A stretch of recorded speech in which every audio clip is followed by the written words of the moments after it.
This is the Poddy with Serene and Pearl. Get it right, Poddy.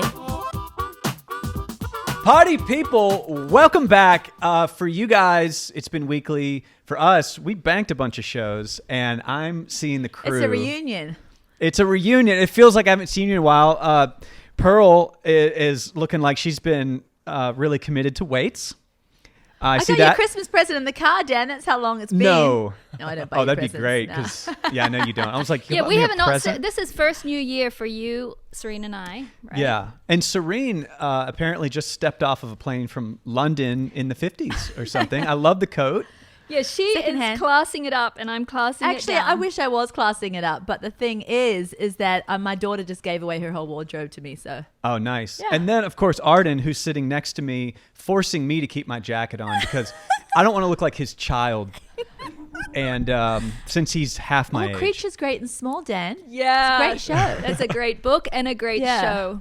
But you're medium, Dan. You're not small, Dan. Yeah. You Just tell look- me what you You think. look small Fun next to size. Arden. It's fun size. Fun size. Okay, No, that's take not it a off. compliment. Okay. You guys Hey, tell this me. size can push out a lot of push-ups and pull-ups. No, I actually tell people it's not all it's cracked up to be super tall and Oh, to be so buff and good looking. To be Yeah, so just, handsome. The Botox is not worth it. The plastic surgery is not Okay. worth it. It's, just, Now tell me, it's an I bet expensive you price didn't get a for collapsed lung though growing. do I look minimized?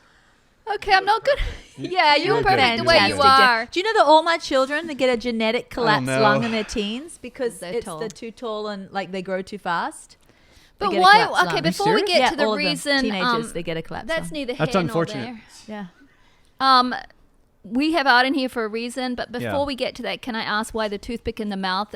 Do our Poddy viewers for this have to see that? Well, I haven't eaten at the Country Boy in Leapers Fork in you about a did that. decade. Yeah. And took my son, who is in the studio audience today, Hi, son. David. And Hey, Dave. and Davy Crockett. and so took him there. It was very nostalgic. And back, I'm talking with a toothpick in my mouth.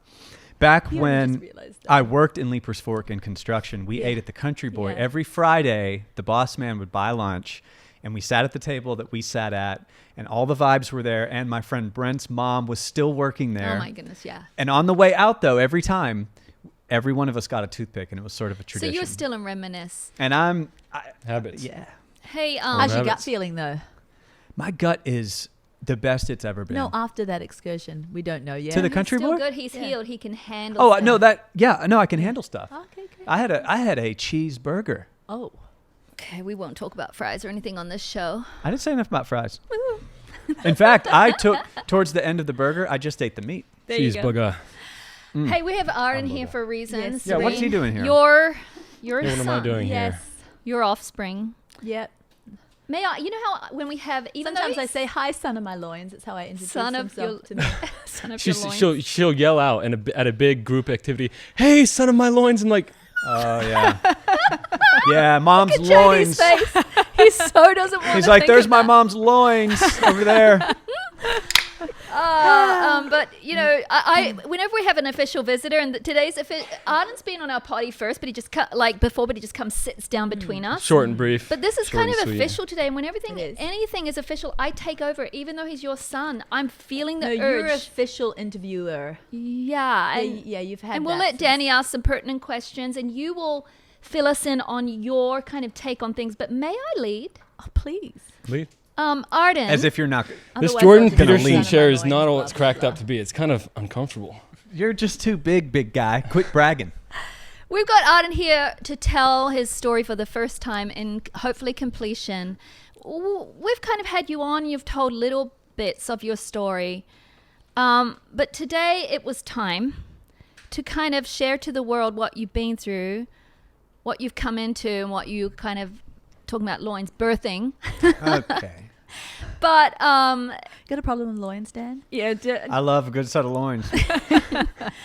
so Pork loin. we kind of want to start. There's always new peeps in the room, but so many of you are long-time Poddy listeners, and you know the basics. You probably all know that Arden's sitting here, having come through stage 4 cancer that almost took his life. It was touch and go there for many months. Literally here by the grace of God. Yeah. And so, he's a sitting miracle. And we wanted to just get the whole story from you, just like pull it out. There is a lot to that. And then pull out what, I mean, you're not just here to tell your story because of your story, because you're a sitting miracle. You feel like you have a purpose, and we're going to talk about that too. I believe I'm here for a reason. So, I mean, like we all are, but I definitely have a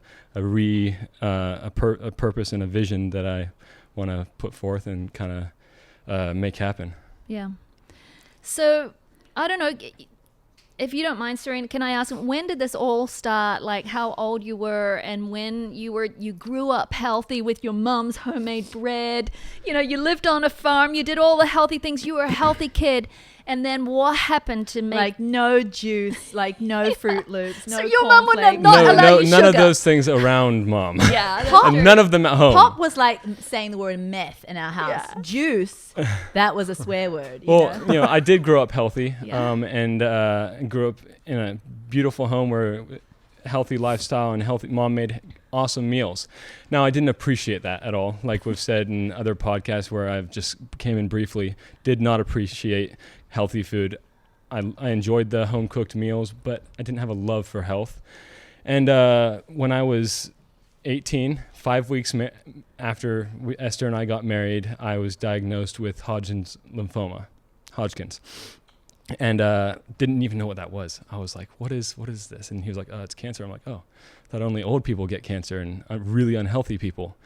And I felt great at the time. I was like, oh, I don't know, nothing, right? Yeah, you went in for something else, and they found... Just a routine checkup, they really. found masses. Yeah, I had a swollen lymph node, collarbone right here, something over here, and I was like, you know. And you were itchy at night, really Not itchy then, at not night. at that point. That was a little bit... You were, all I down the remember is road. on your wedding day, you looked pale. And I said to Serene, he just looks pale. And we all thought, well, you're so tired, you're working so hard. But let's go back a little bit, this working so hard piece. Yeah. Because this is kind of how this whole cancer thing came about. As I said, you know, healthy childhood. You know, you were one of the kids running around strong. I hardly saw you sick a day of your life. Then you, to make money quick, you know, you're going to provide for your wife. You took on a job. Tell us about that. Yeah, so I was actually working for the dad at the time and doing odd jobs. And actually I did a construction for a couple different contractors and decided I didn't want to do that. I wanted to go do a cell tower maintenance crew. That sounds fun, traveling, and you know, don't have to worry about expenses, and that's gonna be the best thing. I remember this. Yeah, And and that was Dad, before you were married. This is to get money that for was your I marriage. was Yeah. Quick pay, right? Yeah, I wasn't. Esther and I we weren't even engaged, and I was like, you know, that sounds cool. Dad was like, don't do it, Arden. It's just don't do it. And I was like, I'm gonna do it. I'm gonna do whatever Dad doesn't want me to do right now. Weird. And looking back, and you know, in hindsight, that was just the worst decision ever. But at the same time, was it? You know, Yeah. Okay, God is a plan. Yeah. So did that, and I was gone for 2 months doing cell tower maintenance. And what we did, we mowed, weeded, and sprayed around cell tower compounds. Nothing with the actual cell tower, just around the fence. Sprayed everything. There was a lot of weeds, kudzu. We mowed the access roads to those compounds. And one day, the truck sprayer, which had glyphosate Roundup, broke. Like the pump in the back of the truck broke, and I had to put the backpack sprayer on. And I didn't put the lid on correctly, and I jumped over a fence and kind of landed like, ugh. And my hands hit my knees, and the lid popped off, and glyphosate went all over my shoulders and neck.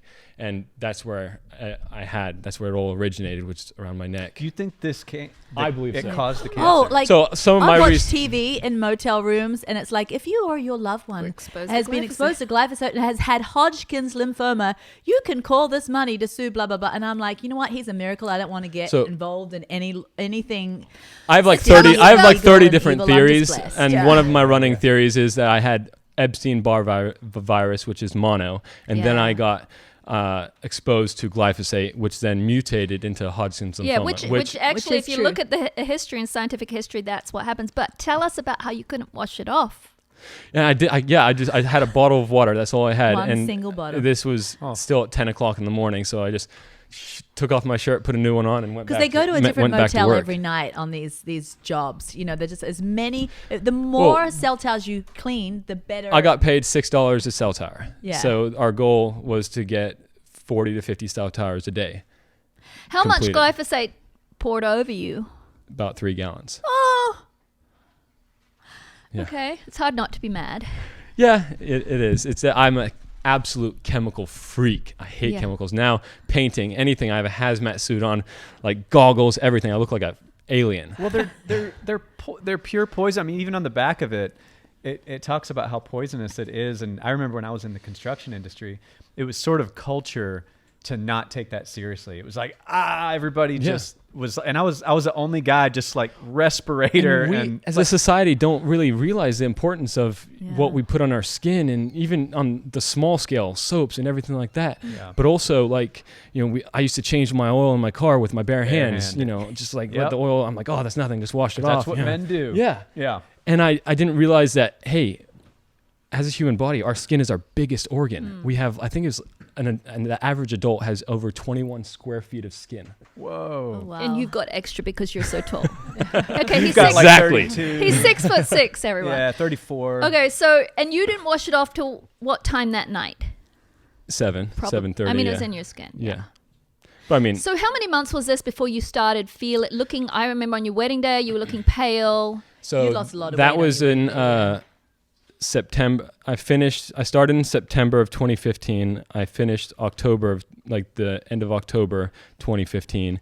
And then right after I got back, I proposed to Esther. We were engaged, and then we got married of February of 2016. So it kind of happened pretty quick. It started growing. It did. And I actually started feeling tired in the coming months to our wedding day, just kind of tired, like not a whole lot of energy. Didn't even think what it was. But actually, when I got diagnosed, I still felt relatively good. Yeah. And I remember that day, I was like, oh, what's going on? I didn't even want to tell Mom. I was like, Esther and I went home. Esther was still trying to figure out how to process it. And I actually went to hang out with Bowen and a couple of the Johnson boys. It's my son. We played basketball that day. I was like, hey guys, the doctors say I have cancer. And I was like, and we all kind of laughed at it. We were like, ha ha ha, very funny. None of us could really believe it for a while, but then they said, no, you went back to the doctor and they said, no, it's cancer, but hey, this is one of the good thing you have this cancer. He did. Because it's one of the most treatable cancers. You're going to be fine. Well, he said he was like, hey, I want to recommend an oncologist. And I was like, okay, what's an oncologist? and he was like, oh, don't worry. Yeah. What you have, or what I think you have, because I hadn't had a biopsy at that point, is the easiest kind of cancer to have, and this is the one you want if you're going to have cancer. And even though the doctor was so sweet in that way he presented it, I was mad as a mom. I'm like, how dare he say the word cancer over my son without a biopsy? Like, I refuse it. It is not cancer. Like, I was in complete denial. And I was looking up all of these things, what could be making his neck expand, because his neck was getting really quite huge. You know, by that point it was. Oh, and that wasn't from the treatment. That was. No, that was just. It was just, you could see it right here without like a shirt. No, but it was spreading white too. See, it was. was. Yeah. See, I saw him. Not at that point though. That was after I got back from Mexico. I remember going to after Mexico it was like this, like really white. But like at around the time of diagnosis, it really started to look like a neck that wasn't yours. Yeah, I saw him in Whole Foods randomly. Yeah. And I think I remember that, yeah. And in my peripheral vision, I saw Arden wearing a neck brace. Oh, as I looked at him, it was like Arden's in a neck. That's his neck. Yeah. Like it was around my sickest point, and really we'll get to that. But I just have a quick while we're on that. My father-in-law likes to describe it as I had an alien on the side of my neck. Yeah. And he was like, "Hey Arden, how you doing with that alien?" And I'm like, "Good." Like it was like, you know how the jawline comes down to the neck. It was like out. Like it went like, it was really unique. Oh, yeah. I'd never seen it. And at your worst, I can't even describe. We'll get there. We're not at your worst. So no, but diagnosed, and obviously Mom was a huge health freak, and I, growing up, you know, everyone's heard of horror stories with chemotherapy and traditional medicine and all that can, like, just, you've seen the movies, and oftentimes movies are terrible at portraying the actual, you know, what it actually looks like to be sick, and go through chemotherapy and radiation and all the like, and they sometimes make it worse, sometimes they make it better. So I was like, no. Esther and I were like, no, we don't want to do it. Mom was like, no, definitely. I'm like, and also, didn't your doctor say, hey, listen, you know, it's really treatable and you've got time here? yeah. And so because we thought well, Hodgkin's, this is slow growing. We got Yeah. time. It's treatable. Let's. So with that said, Esther and I sat down with my mom and dad, and we're like, hey, talking about different options, and we're like, hey, if we do conventional and it goes well, we'll always wonder what the healthier version, more holistic, natural treatment would be, and how that would have been better on my body. And since this is slow growing, let's try and natural. and the doctor said, you've got time to try natural if you want to try it first. And they called it, like Hodgkin's lymphoma, an indolent cancer, which is very slow growing. And so a lot of people can just treat it with just like juice fasts and things like that. Like a lot of people have gotten over Hodgkin's lymphoma. Yeah. It's over on the internet, but his was Well, most people haven't had 3 gallons of Roundup poured over their neck. Yeah. And so we decided to go to Mexico, Cancun, Mexico. I won't disclose the actual place I went to. And it was wild. I've actually felt relatively good on the first day of treatment. And then in the middle of that month, we were there for 1 month, I started getting night sweats. I was super lethargic. Everything was just in pain. I could feel it growing. It was like second, the alien was I think actually it was second stage when you went down there, and because I remember sitting with the doctors, and then by the end you came back, it was fourth. Well, imagine a little bit more razor around my clavicle area, and then that was right when I went there, and then when I got back, imagine it being like everything. Do you think the alternative treatment exacerbated it? I think there's a lot of good things about alternative natural treatment. I do know that I think 95 I was there with probably about 15 people, and 95% of them died. But they were already given up. Most of those people have been given up by their oncologists. They were on, that was their last resort. But it still was there was a couple people, and they are still around today because they did other treatment as well. Right. Yeah. And they put me on crazy diets and things that actually lost more weight. I went from 175 pounds, which I was a string bean. Yeah. For your height, back that's then. a string bean. Yeah. But that was when I was healthy as well. I was just really lean. Men don't want to lose weight sometimes. And then I went to 125 pounds when I got back. Because your muscle and your weight is how you fight cancer too. Well, that's what I've come to find out. You came home. We were terrified to look at you. Yeah. You were not Arden. Mom cried. Mom literally couldn't look at me. I remember picking you guys up at the airport. We went down there to put you, to get you guys settled in there in Mexico. And it wasn't just like a juice cleanse place. This was a very advanced, they were doing very... I did shockwave therapy. I was getting my blood was they had IVs every single day, and the nurses couldn't speak English. Mm-hmm. So she was every time they'd put a needle in me, they're like, only pinch a little bit. That's the only thing that she could say. I'm like, no, that's freaking pinching a lot. Stop it. And then take his blood out, and they would do things with it and put it back in, and the intravenous layer I'd have to get vitamin coffee C. enemas every day. Just the amount of hyperbaric chamber, oxygen, peptide therapy with PNC. I never wanted to see those people again. I had an old lady that her job was she had to give me a coffee enema every single day. That's her job. She didn't enjoy it at all. Yeah. I didn't enjoy it. Yeah, we both not didn't an enjoy 18-year-old guy, no. But I remember you came home and we were like, oh my... I picked them up at the airport with my husband, and you know how in the Nashville airport, that when you come down to the baggage area, you come down the stairs or the escalator there, and you just kind of see their feet first, and then, and I just saw them coming down. I'm like, oh yeah, that's Arden and Esther. I could just tell by their clothing and everything. And then it got to his neck, and I was like, I'm going to have to pretend. My whole body was an absolute, every cell felt poisoned by fear and poisoned by it was because his neck was, I can't even describe it. So we tried to make jokes on the way home. I'll throw some photos up on here when we edit it. Yeah. But, so I think some of the worst stage, though, we never got pictures of because nobody kind of wanted to. Esther has some pictures, and we haven't shown anybody. Yeah. But, so essentially what happened is it just grew fast, and you lost weight fast, and you ended up in the hospital at touch and when go we came for your back life, from Cancun, that was in July. So in August, we had pretty much 1 month, and it went it got way worse, and it was getting bigger, and the doctors kept on saying, oh, it's just inflammation from the cancer cells dying. This is all this is all to be expected. And then I think at the end of August, like the last week, Esther and mom and dad had enough, and I was completely lethargic. I was not there. I was no longer. I was You were just like this. I was at he was itching all death's day gate, long, just literally. like it was just a. Yeah, that's all you did was a full-time itching. jaundice, just like really like yellow. Just my And liver was not doing Like well Jewish at all. concentration camp victim. There was no muscle, no fat, just bones and skin. Why was your liver not doing well? Well, a lot like when you're not getting the proper nutrients, and there's a lot of different things that play into So that. your but, organs were just yeah. suffering because of the. His It was organs were shutting shutting down. down. Everything was shutting down. I was dying, Yeah. and It took so much. Like my mother would, because she has a beautiful organic vegetable garden. She would juice for Arden, and she'd give him one glass of juice, and it would take him 4 hours just staring at it. I was not to bought get the into health at energy that to point even either. hold the cup.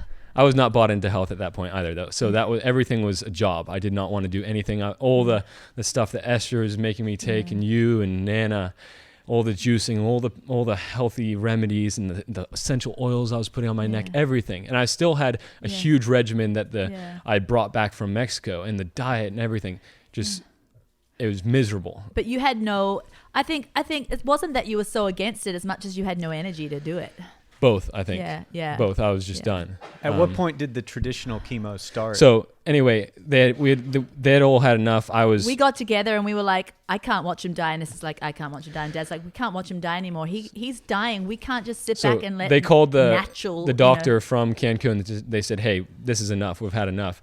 And he said, okay, just go get scans at your wherever I remember place. him saying it was Dr. Jimenez. I don't know if I can say. He's a good guy, great guy. And he's like, listen, with Hodgkin's lymphoma, you usually have time. But if it was my son, let me tell you, if it was my son, I'd go to Vanderbilt right now. Because sometimes you've got to break the back of cancer to let natural have time to work. Natural. It would have been nice to work. get that advice earlier. Yeah. Natural. But no one knew it was going to grow fast. No, but it was. I mean, obviously, it was. Everyone there could see it as well. At the. When you're in moments like this, especially with your children. Yeah, I've never had a child with cancer, but one of my kids had osteomyelitis, and we were in and out of surgeries for like just a week in the hospital. And when you talk about seeing him coming down the escalator, I have a just maybe even a 5% relatability to that.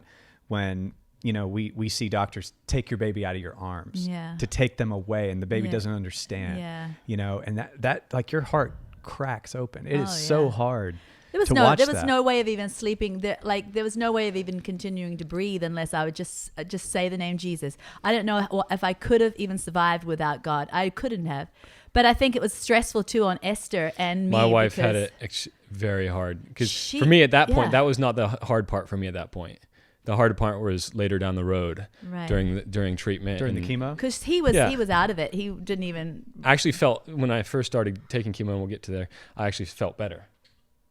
Because even though chemo makes you feel so bad, he was feeling so bad before that chemo felt like a holiday. But we're getting ahead. Chemo was an upgrade. But anyway, Esther, can I say this quickly? Esther and I... then you got to let him share his story. But I just want to say this. Esther just left her family and left her country to come and get married. And she's only 18. She's young. She's down here. And we're facing all, widowhood. Yeah. And facing the thing. All she wanted to do was be a mother and a wife. And now she have that fairy tale definitely wedding and that babies. Fairy tale first year that every woman generally has. And so she was trying to save her husband. I was trying to save my son. And that looks like two passions colliding. Oh, and there was, and on top of all that, there was a natural family drama with that. There's a lot of stress involved. Got those scans when in last week of August, and I had fluid around my heart. It showed, and they're like, "Hey, you got those masses around your under your arms. They were baseball size. They were pushing, and you had fluid growing around your heart." That's partly why everything was shutting down. So that night, we went to the emergency room at Vanderbilt, the adult side, and immediately, you know how like you'll get a cut sometimes and 30 minutes later, they're like, okay, you can come back now. Immediately, they pulled me in. They're like, this guy's not doing well. I was getting poked and prodded by students. They were like doing examinations, measuring everything. They're like this. Then the doctor came, pulled my wife aside, and I said, hey, this is the worst case we've ever seen. Okay, so Hodgkin lymphoma. If you look up old cases, if you're like a Google searcher, you look up history of Hodgkin lymphoma, you'll see pictures of children with huge deformities, like, huge necks, and it almost looks like they're an alien. Yeah. Well, it doesn't get like that these days because People they catch have it treatment. But Arden's looked like these old pictures of Hodgkin lymphoma because it was so fast growing. In 1 month, he became this way. So no one's seen it. A few months, but the doctors were just dumbfounded. They were like, wow, this is crazy. They told my wife, this is one of the worst cases we've ever seen. And if he survives, his neck will never be the same. His lymph nodes under his arm and his neck, clavicle area, never be the same because they will never get down to normal size. Because Hodgkin's lymphoma is a blood cancer. It's not, you don't have a normal tumor. It weaponizes your lymph nodes. I'm exaggerating, to be the tumor. Yeah. But no, that makes sense. I remember that night. I remember you like a pasty as white as a ghost in that chair, could hardly even keep your eyes open. Everybody around you, like you were describing, and Esther and I just basically, she was feeling it like a wife and I was feeling it like a mother. Yeah. And I can't, it's just, there's that night. I'll never forget that night. Yeah. It was, Yeah. I won't either. I won't either. And so that night I actually started on heavy dose chemo, and Esther and I felt the peace of God just saying, hey, you need to do this. And I actually, over the coming weeks, actually felt better because the chemo was beating down the cancer cells, and I was actually getting smaller. The first week you could see it getting smaller, just a little bit, like it's huge. And I actually was getting a little bit more energy little by little. And at that point, they said, hey, we're going to, once you do this regimen for heavy dose chemotherapy for 3 months, and there's a few doses in that round. So each round of chemotherapy has 3 or 4 doses. And generally it could be once a week, depending on the strength of the chemo, or once every 2 weeks, or once every 3 weeks, or once a month. But I think it was once every 2 weeks. I did 1 day of chemotherapy. I was able to do it outpatient. So we'd stay at home. I'd come in, get the outpatient chemotherapy. Yeah, after you got stabilized in the hospital, right? It took you a couple of weeks though at the hospital. Yeah, to I was there. I was stabilize there at the hospital for 3 weeks. 3 weeks, and I actually remember when the first time I came home, I couldn't walk because my muscles had just degenerated that much more. Just like completely lost everything. I was like, I felt like a baby. And then you started all the things, your hair fell out. Yeah. And you Well, got, I remember the first time you brought me a tuft of hair and gave it to me, and I just wept. I and look at wept Esther and sometimes wept and I'm wept. like, I don't know how she, for you, I was your son, right? Yeah. It's easy for you to continue loving me, but like I was Gollum. I was like, I will never forget though. I was like the Gollum. ugliest I have to person say something on about planet Esther. Earth. Esther, I always told her, I'd pull her aside and say, Esther, like the story in the Bible, you were chosen for such a time as this, because I know that her support, I mean, it's one thing for a mother, but to have the closeness that a wife can be, she was such a strength to you. Oh yeah. And I don't think I could have done it She is without the strongest her. young woman I've ever met. She's She was my rock at the time. Like yeah. But I remember my husband and my father actually saying to Esther, "Oh, Esther, you're getting your handsome husband back." This is when you were starting to look a little bit like a human again. And she's like, "Granddad, I've always had a handsome husband." She snapped back. You know how Esther, you would. The truth is, you looked hideous. Yeah. Arden. I did. And I mean, I don't but that's judge you. from an I did. auntie that it was painful to look Yeah. at you because you're such Yeah. a strong, handsome guy. You looked hideous. You look like Gollum. Yeah. But with these huge things as well. And she would be there, just touching you, hugging you, kissing on you. Yes. she never slept on the couch. There And was not the one. whole time we were in the hospital and Yeah. in the emergency ward and in the ICU, she slept in the same hospital bed as I did. Would not There leave was not me. one meeting, not one like little interview with the doctor. Even when you were getting looking like this, Yeah. she said, "We started together, we'll finish it together." Every meeting, she was Yeah. there by your side. Exactly. Not once did she ever. Yeah, she still goes Have to you my got alone? hospital appointments for my checkups, and that's why I'm on the mission to become the sexiest man alive, because she deserves me to be. Come on now. That's so good. Come on now. But we got it. With 30 minutes in, so we got to get so much. We got to get somewhere. Yeah, we got. But okay, so find you a kind of broke destination. the back of it. I remember your hair grew back. I'm You hot were after all this. you were getting a little better, but then oh my goodness! At that point, the they cancer kept coming back. Well, they gave me the choice to go to the kids' side. Yeah. Because I was 18 years old, and Esther and I were really wanting to preserve my fertility, and we wanted to have kids. That was our dream. So we chose to go to the kids' side, which was so much better and so much harder in so many ways. It's a lot better environment there. And you couldn't freeze sperm because your sperm were already too damaged by all of the treatments at that For point. those that don't know, the Vanderbilt Children's Center is world famous for World renowned. awesome with kids specifically. It's such a different culture. Like when you cross from the adult side to the kids side, I mean, you go into the, it's close to a Narnian hospital. Well, you know what I mean? So think about this. Whenever you're getting chemotherapy, majority of the time, unless it's like you're in really bad shape and your immune system is really low, majority of the time you're getting in a room this size, a pretty large room, sometimes even larger. Chairs, like Danny and I, besides they're more like recliner lazy boy chairs, and you have your I guess your line drip thing, your drip. They put your chemotherapy in your port or your PICC line or your intravenously, and you're in a room. And on the adult side, you're like that, but it's more depressing that way. Everyone's a lot more sickly, and I understand. I'm not putting them down at all. It's hard. It's really hard. But on the kids' side, it is extremely hard seeing the kids going through what they're going through, but they handle it a lot better than the adults do. And there's still colorful things, and the kids are laughing, and they're playing jokes, and sometimes they're crying, and they don't want to get stuck. But it's sad. But it's a lot better. It's a lot more healing environment to me. They invest in professional like entertainers and people to come in and like every play time there songs was someone like a kid that didn't have to have chemo anymore, they were done, right? Yeah. They'd sing a song and it's vibrant and they're like, hey, no more chemo. big Yay. celebration. It was a celebration. The nurses were a lot better and a lot better conversation. And I was an adult at the time, and I still actually, my doctor's at the children's side. I still go visit her. Yeah. That's fantastic.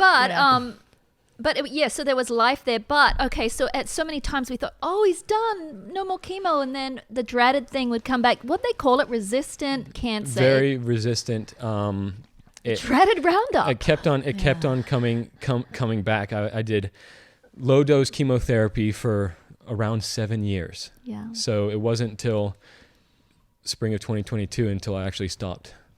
Yeah. So what in the end? But imagine this, with all the low dose chemotherapies through the years until 2020, spring of 22 or summer of 2022, imagine this, with all the low dose chemotherapy, 1 month, every 2 weeks out of 1 month, imagine feeling extremely sick, like you've got the flu, the stomach bug, you nauseous. I actually didn't experience a lot of hair loss with the low dose chemotherapy. I had hair thinning, but I was nauseous. The first, I think, year of chemotherapy, low dose chemotherapy, I didn't feel anything. The doctors were like super, like, man, you didn't feel anything. I didn't even have hair loss besides the heavy dose and the initial heavy dose. But I actually I grew my hair back. I didn't feel anything. And then I got clear scans, and then that cancer became resistant to that chemotherapy, and I tried a different one. And that one affected me, and I was on that one for a number of years. Yeah. Right, and then you'd get resistant to that, and then you change, and then they were like, "You can't live on chemo. We have to do something." Yeah. Instead of going to Mars, can we get rid of cancer somehow? Exactly. Actually, I've told my wife, I've told so many people, if someone's hiding a cure for cancer out there, I will hunt them down. Yeah, it's like, this is a good Christian boy, right? Jason but Bourne them. after this whole thing, he was like, "I'm getting a tattoo saying F cancer. I don't care." And I'm like, "I'm for you, Arden. You get that F cancer tattoo. Well, I want have a big all the way down your back." One of my dreams I still have this dream. If I ever become, billionaire. Yeah. There's all those foundations, hope for cancer this, hope for cancer that. I want to have a foundation saying the F Cancer Foundation. It's like, screw cancer, we're getting this thing gone. Now, I say that, but at the same time, going through that, I always said, why me? Why me? Why me? I was a healthy person, and then I kind of developed this outlook, why not me? Because I've really been able to help a lot of people, and I really believe I've become a better man because of what I went through. You're like 78 in a 20-something-year-old body. Sorry, I always have to double check on my children's ages. Something I say to a lot of people that go through things now, and this is what I say to if you're going through something. There's something that really helped me over the years, and it's called the Serenity Prayer. Yeah. I don't know if you've heard it, but it's God, give me the serenity to be okay with the things I cannot change, and the courage to change the things I can. Yeah. And that really helped me because, I was like, okay, what's going on here? I couldn't live my life. I'm like, I put these requirements. I can't be happy until I'm 100% healthy. I can't be a good husband until I'm 100% healthy. I can't be active till I'm 100% healthy. I can't be happy with a miracle baby until I'm 100% happy, because I got to be there for them. I can't. So I had to be 100% healthy. I had to be cancer-free to be happy, and I put those requirements. I didn't get healthy until I actually took those off. No, I'm going to be healthy before I get cancer-free. Happy, get happy. Sorry, Yeah. What did I say? Healthy. But both, they both were. I'm going to be happy before I get 100%. So how did healthy. you, despite the circumstances, your cancer kept coming back, but God somehow miraculously provided you guys with a baby. But how did you become happy? Was it just 1 day? 3 years of waiting for that baby. I know. Yeah. But how did you... It was not one day. Like, it was the constant mental battle of no. I had to battle.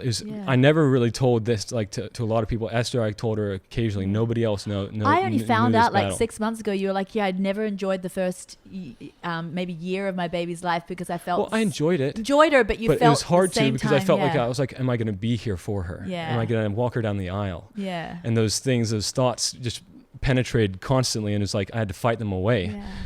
But I had to get to the point. I'm like, no, I'm gonna be here. I'm not defined by this cancer. Mm-hmm. I'm a man. Yeah. I'm a man of God. I'm still a man of integrity. I'm going to fight to my last breath for my family, for my health. But even if I do die, that is where I'm going to live. I'm going to be the man of integrity until death. And I had to get to that. I had to get to that point. And it wasn't. I didn't get healthy until I got to that point. And I'm not saying that was the reason, but I did. I had to give, and my wife says it like this. I had to put that on the altar. Yeah. You know, that was my wife and I say that was our Isaac. That was our Isaac. How did you decide to be happy, to embrace this, to give everything to life, not knowing if you were going to have life? Because I constantly felt like I wasn't meeting my potential. I was like, I'm just going through the motions. I would, for a number of years there, I would sit down and just watch a movie. I'm like, I'm just wasting my life. I need to actually do something. I need to not go through the motions. And I was born for a reason. Mm-hmm. I wasn't born just to sit here and waste away. So I actually had to come to terms with that and be like, hey, no, I'm going to fight. I'm going to actually fight. And that's where I got the love for health. And that's where I got the passion to fight. And even if it wasn't working, I'm going to fight physically. And mentally.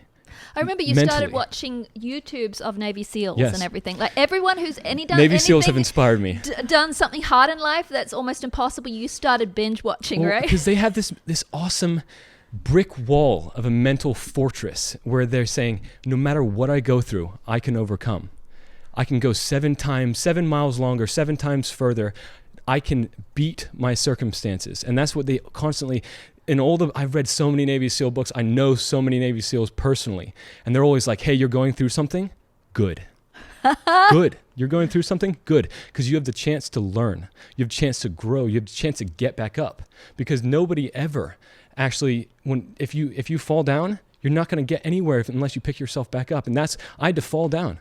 And I had to pick myself back up. And that's why I think going through hard things actually makes you better. Yeah. And that's kind of why I'm so passionate about, going through hard things. We as a society are comfortable with being comfortable. We expect, hey, life is going to be great. We don't have to go through sickness. We don't have to go through this. But actually, the Bible says in this life, you're going to go through trials and tribulations.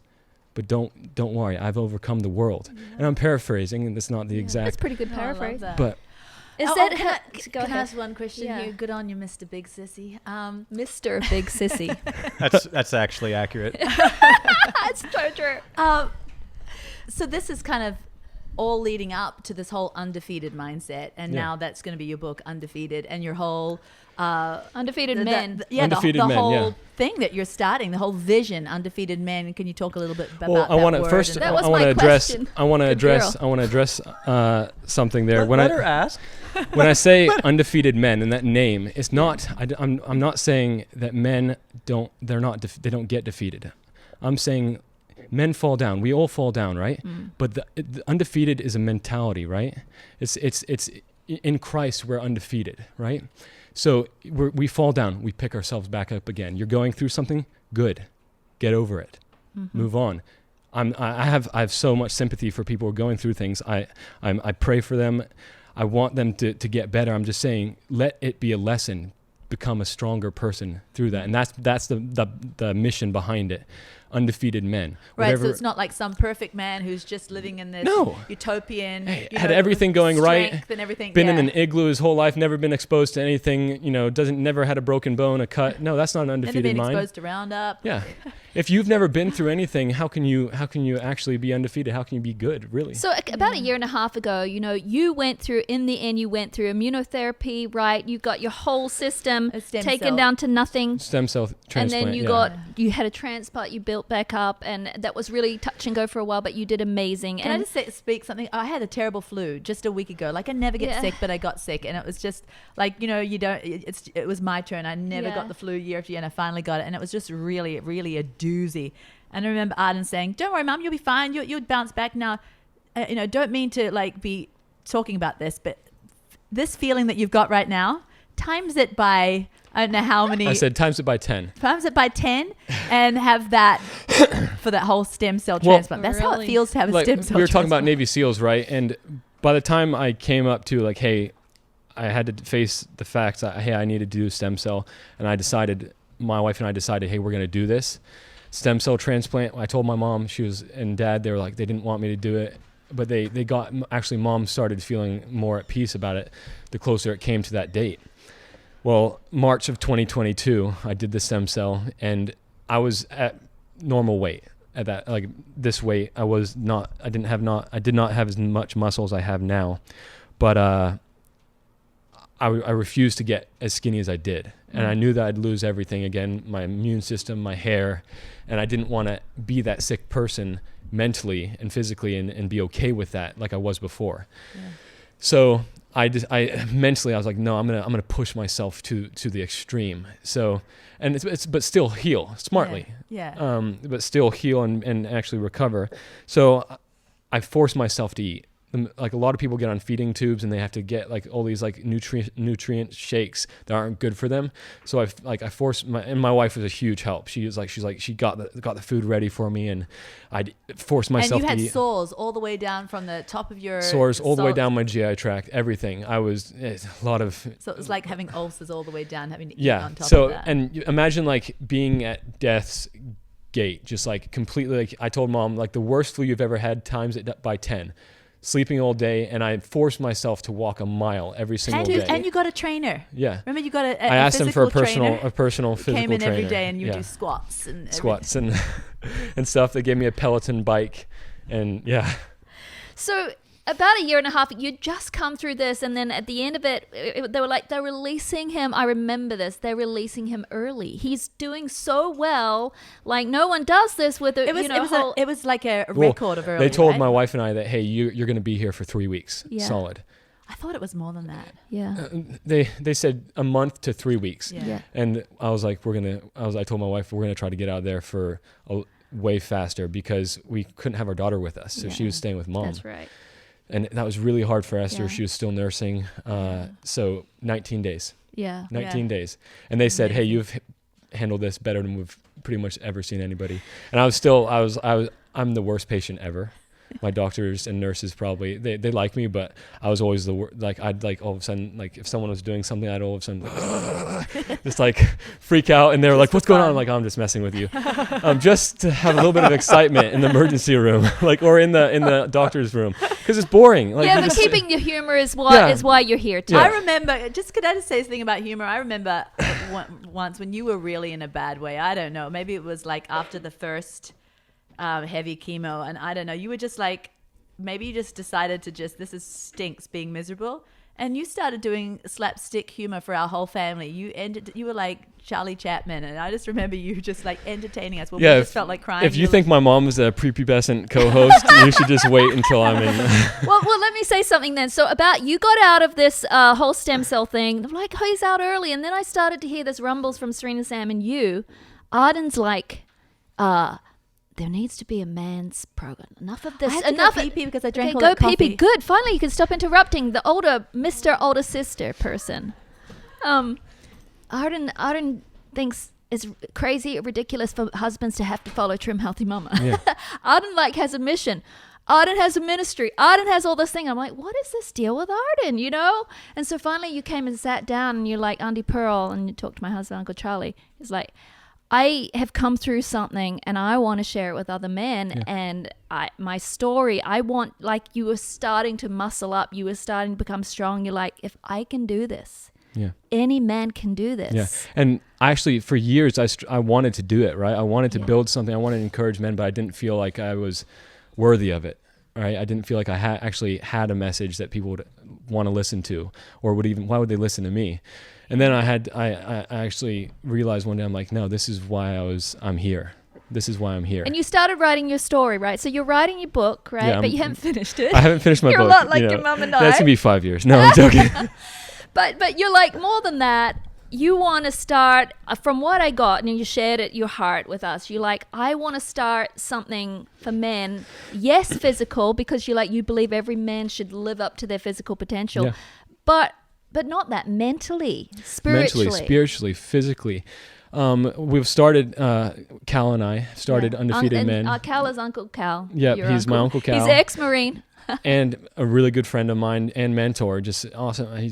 I've known him my whole life. And he's always been passionate about health and coached me in a lot of ways, in a lot of different things. And about not giving up too as you age, because he's in incredible shape in his 50s, and he's gone through his fair share of trials and tribulations and going through things and overcoming them. And I kind of told him one day, I was like, hey, I want to do this. What do you think about this? And then I brought it up to you guys. I'm like, I want to do this. I want to create a platform where we can offer products for men, but that's just a small portion of it. Mm-hmm. I want to, the products that we have now, they're great, they're awesome. We're going to come up with better products, but that's a small portion. I want to encourage men. Mm-hmm. I want to build them up. There has to be a place where guys, and there's not a lot of places out there where guys can actually get the encouragement where, hey, we need to be healthy. We need to be the best we can be for our families, for our children, for our wives, for our country, for our God, and actually push each other to our limits. Push each other to the utmost of our capability, what we're called to be.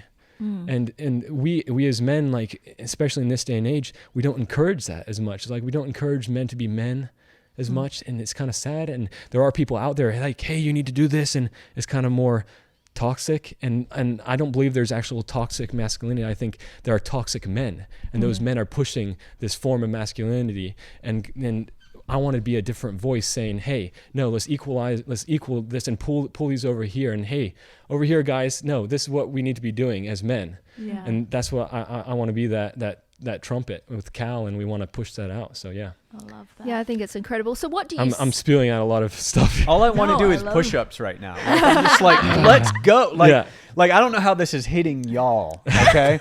But this is hitting me. Like, that word undefeated is so perfect. Yeah. I mean, I'm over here, like, when I'm in learning mode, I just get real quiet. Like, I'm not talking as much because I'm just I'm receiving this just energy from you. This is, I'm literally so hyped about this. This is my passion, and this is what I want to push out there. And it comes from my great grandfather, and he had this saying. Yeah, he had this saying. He was a world champion sheep shearer. He had this saying, "A good man's never stuck." And he really impacted my life and so many other men. Cal's life, he brought Cal to the Lord. Just a really great guy, the best of the best. And I think the last time I saw him, I was around 8 or 9. He died when I was 12. But he just really impacted my life. And he always said, a good man's never stuck. And what he meant by that is, doesn't mean you don't fall down. Like I said, doesn't mean you don't go through hard things. Doesn't mean you aren't in a pickle every now and then. But you always get on the other side. A good man's never stuck. You always go through it. You always get up again. See, even a sentence like that, don't know how it hits you. But when I hear a good man is never stuck, I mean, I'm just like, and the thing, like, cause just in a sentence, because he's so right. Like, men are, women are too, but for a second, men are so assaulted in this world. It's not just the world is hard enough for men already to have culture heaping more crap We've on created it hard for ourselves. That's the problem. We have created it hard for ourselves because we have not embraced the true meaning of masculinity and the responsibility behind it. When Danny did this like that, that's what excites me about this whole Undefeated Men community, because that whole inspired feeling that you got, I feel like, can you imagine a whole tribe of men feeling this like, I'm going to overcome. I'm going to get You've up. seen those battle scenes like in Braveheart, in Lord of the Rings, hundreds of thousands of men just... That's man stuff. Yeah, it's like, seriously, imagine hundreds of thousands of men, and there are guys out there, good men out there.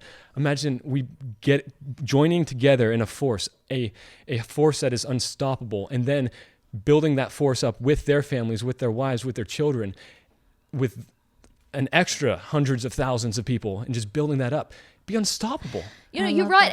And I think you said, it's hard for men because men have been kind of told to kind of tune it down, right? Tune your masculinity down. But then there's another side coming because of that, and it's toxic. Yeah. And it's like, no, be a man, but be a man this way. Do whatever you want. Yeah. And it's very chauvinistic. And you're saying, hey, date as many women as you want. You're saying, hold on, there is masculinity that doesn't have to be toxic here. And real masculinity means not shirking your responsibilities. Yeah. It means taking care of those around you. Yeah. It means being kind, being caring, but also being dangerous. Yeah. Having the capability of being dangerous, but controlling it.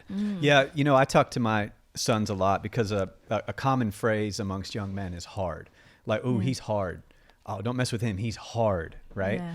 And I find that word interesting because what's actually hard is not being able to win in a street fight. What's actually hard is decades of marriage, decades of staying faithful to a woman. The daily decision being of choosing to live with that person and growing with that person. Yeah, to show up each and every day, to not be appreciated for years and years potentially. Not that you're not appreciated. And still doing the right thing. Right. Absolutely, The Bible defines... I'm going to say it wrong, but doing the right thing is not doing it in front of other people. It's doing it in private. Yeah, when no one's looking. Yeah. And I love that. And I want to talk about that a little bit for 5 seconds, doing it in private, because I don't want people to think, oh, he just wants to start a movement and whatever. It's don't just be kind scared of of Pearl. No, I'm living this currently. It's the reason why he's living it. Not only is he living it personally, but I remember the other day saying, hey, I just saw this, this friend of ours, he just looks like he's struggling. He's a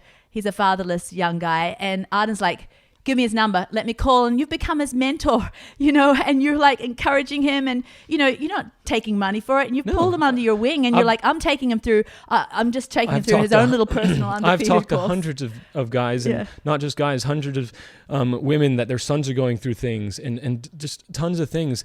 And I've actually help them. You're doing even this if it's before you even encouragement. launched Undefeated. I do want to say, what do you see for Undefeated Men? Because when you told me, you're like, yes, you're going to have products, you're going to have workouts, you're going to have eating programs, all that's the physical side. But didn't you say you want to bring people to certain locations and do undefeated things? Yeah. So so the books, a book's coming out with and Cal's helping me as a joint effort in that book. We're doing a podcast. We're going to have products, but one of my passions in life, and Cal's a natural born coach. He's a natural teacher, and we want to build a challenge, a call to rise to the occasion.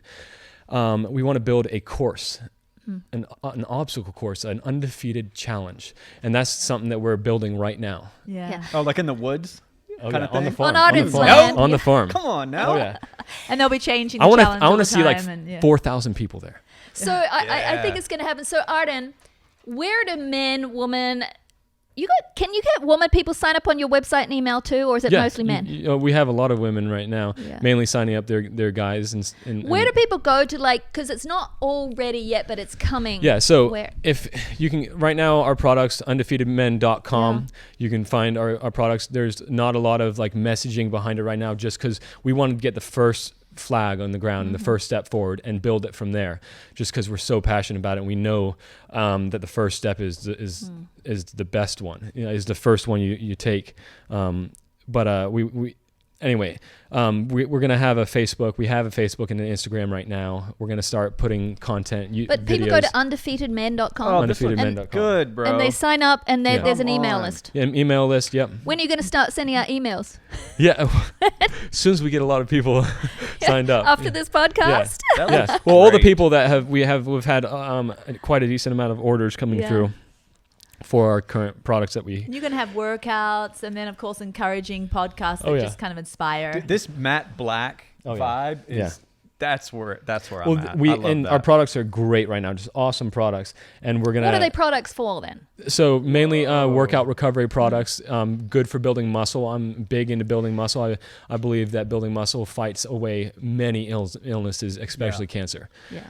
So Hold up, people.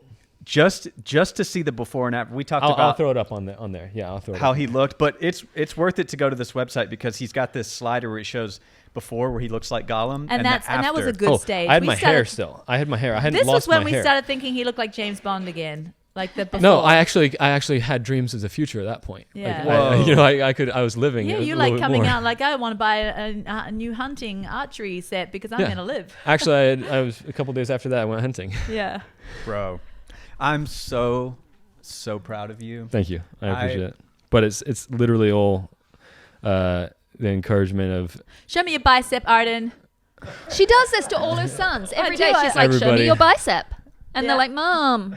But, Well, I want to but see go it, ahead. mate. But Look, go just for your ahead. mummy because whoa. Hey! That's his port. Is that a What is port? that? Let That me is see. a. yeah. So that is my pick line right there. How many years did you have that in? I actually had that pick line in for the longest a pick line has ever been in somebody. 2 years. Are you serious? And- You is that the infected record? too, right? Yeah. So this is one of the reasons why my doctors don't like me. but they do like you. Oh, they do. But I always bended the rules, and I had the pick line in, and it's out, right? So Yeah. that's an external wound essentially, and it's high risk for staph infection. And I jumped in the river and went swimming and got it infected. That's why they don't like you. Okay, I got a product question. Don't recommend that. And you at went all. yellow and Yeah. sick and But- yeah. Yeah. Sorry. Can I ask a question about this product? Yeah. Is this how does this have any of the magic dust? The aminos? Yeah. Yeah. Oh man. Yeah. Yeah, So some when of it, you- people okay. ask, like, what's the difference between the men products and ours? They've just tweaked it for male recovery. Yeah. Like, you get more protein for men, Yeah. a little more intensity, but, Okay. a woman could use them if she Yeah. wanted to. Sure. It's all got Yes, a lot of no, magic. it's currently for it's sale? not gender specific, Yeah. but we did design it with men in mind. Is this shipping? Excuse me. Is this shipping? Yeah. Are Right we now it's a official? pre-order. We're gonna be shipping out in like 2 or 3 weeks. This is great, Yeah. dude. I love this. So what, you believe, like, you're healthy food, and you got to bring this to guys instead of to women telling them, Yeah. hey, tell your husbands to eat Well, healthy. Right? Obviously, our outlook on food is very similar. I really essentially eat THM just more on a man scale, and especially for Crossovers. Yeah. for what I'm trying to be as far as gain muscle and stuff. But yeah, I mean, it's all natural food. I love health now. But I love this because, just a little story about my husband. It never really, he ate what I fed him, but as far as his own instinct to eat healthy was never going to happen when I told him to, right? And he just recently got this awesome new doctor, right, for hormone therapy and peptides and everything. And he's like, Serene, don't get in on my calls or whatever. This is my doctor, and I'm going to contend for my own health. And now it's his own thing. He does so much better, and his decisions are so much better because it's his own man thing, and his doctor's a man. And it's this Exactly. little man huddle Whenever over somebody here. adopts something And I'm not themselves and they're not involved. being Yeah. forced on it, like I do all my own protocols now and my weird health quirks and all my weird foods and everything. I do that myself now. I'm not being forced. I wake up earlier to do it. Imagine and- if Esther had your checklist of all that health stuff for you no, to do. You'd be like, it's a "Forget job. that." Whenever it's a job, you can't. It's not sustainable. Yeah. Like as far as like a job, like for health, whenever it's not enjoyable, it's not sustainable. So you Yeah. got to make it enjoyable. You got to find what you can do. So you're going to be bringing this to men to kind of like inspire them and peak Yes. peak physical Yes. fitness Well, and peak mental fitness. Exactly, And- and, yeah. spiritual. To be the best you can be, you really need to be. I tell fit you what, and men active. need encouraged too, though, because when I hear when I hear a good man is never stuck, I'm just like, didn't know I needed that. morning, noon, and night. Like, Yeah. I'm not stuck because men feel stuck a lot. Yeah, we do. And the thing is, we're like, all I'm not. we're all called for something. We're all called for something. We're all born for a specific purpose that we most often don't live up to. And you know what that purpose is too for many men, right there in their homes. What Danny always brings, Exactly. to be this father, Yeah. to be this husband, right here. I'm so bought into this. Is this book going to come out before Christmas? Because I Yes. would love to get this for myself for Christmas. Lord but willing, yeah, Everybody I know, I would love I'll give to- you a book, Danny. I want Arden, a signed book from you. Christmas is almost a full year away. It better be ready, dude. I'm working on it as fast as possible. I don't might let that actually, eat I you. might, The problem I might is- actually do what you guys did and go on a cruise just to. Yeah, the problem Yeah, is we come keep on him now. full time because he's our videographer and he does a lot. Well, I'm for trying to us, balance so- with this whole new outreach that I'm trying to do and the building this company from the ground and the brother-sister relationship that it has with Trim Healthy Mama. I'm trying not to shirk my current know. responsibilities. So And we're doing there's Tribe that fine Healthy. We're balance. doing all these new YouTube workout Yeah. things, and then you got to do all that plus this. So, So my I know. awesome team might have to carry a lot more, even Plus, though they're carrying. plus, a lot don't more. forget you're a man, and I don't know about all men, but it's hard for me to write a book. Like that was Honestly, the hardest thing I've ever so done. this is kind of where applying some of the stuff that I've learned doing hard things. It is not easy. I'm not naturally gifted at writing. I'd rather do Why? push-ups You're than a write a great book. writer, Arden. Hey, the crew's starting to stand up. Yeah, Is we're that- an hour Yeah, in, yeah. but I There's a lot feel more to- like we did yeah, it. we told Thank the you guys, story. yeah. Thank I you, love Adam. Let this, him butt yeah. in too much. No, mothers are supposed to share. I love you, Mom. I love you, I Auntie love Pearl. Thank you. you guys. There's so much family support during the whole thing, and being on the other end of it, But Arden, you're a great guy. I do want to say he's my son that hugs me the most. Even if he saw me this morning and he comes in my house in the afternoon, I'll still get a hug. I get hugs too from Arden. They're great ones because they're so big. I'm a Good hugger. man, I a can't good help man, a real myself. man hugs. Okay, undefeatedmen.com. Do it. It's men, right? Or men? MEN. MEN. Undefeated men. Get the men in your life to. Yeah. Come Yeah. on.